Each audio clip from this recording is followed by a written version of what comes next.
Hello, it's Ollie here from Polyculture Books here in the Elephant and Castle. I'm just going to read A Menacing Epidemic by Albert Einstein from November 1947. Everyone is aware of the difficult and menacing situation in which human society, shrunk into one community where the common fate finds itself, but only a few act accordingly. Most people go on living their everyday life, half frightened, half indifferent. They behold the ghostly tragicomedy that is being performed on the international stage before the eyes and ears of the world. But on that stage, on which the actors under the floodlights play their ordained parts, our fate of tomorrow, life or death of the nations, is being decided. It would be different if the problem were not one of things made by man himself, such as the atomic bomb and other means of mass destruction equally menacing all peoples. It would be different, for instance, if an epidemic of bubonic plague were threatening the entire world. In such a case, conscientious and expert persons would be brought together and they would work out an intelligent plan to combat the plague. After having reached agreement upon the right ways and means, they would submit their plan to the governments.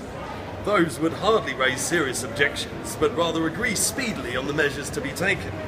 They certainly would never think of trying to handle the matter in such a way that their own nation would be spared, whereas the next one would be decimated.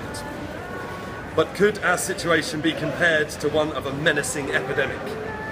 People are unable to view this situation in its true light, for their eyes are blinded by passion. General fear and anxiety create hatred and aggressiveness.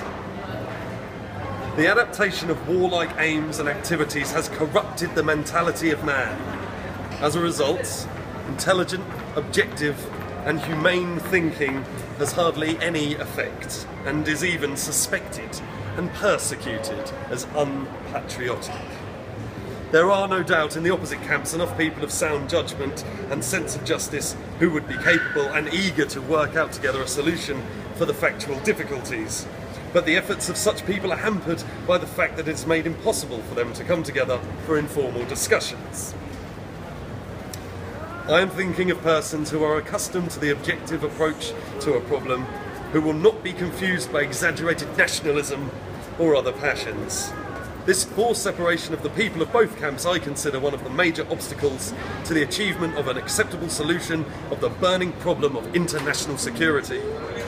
We scientists believe that what we and our fellow men do or fail to do within the next few years will determine the fate of our civilization, and we consider it our task untiringly to explain this truth, to help people realise all that is at stake, and to work not for appeasement but for understanding and ultimate agreement between peoples and nations of different views.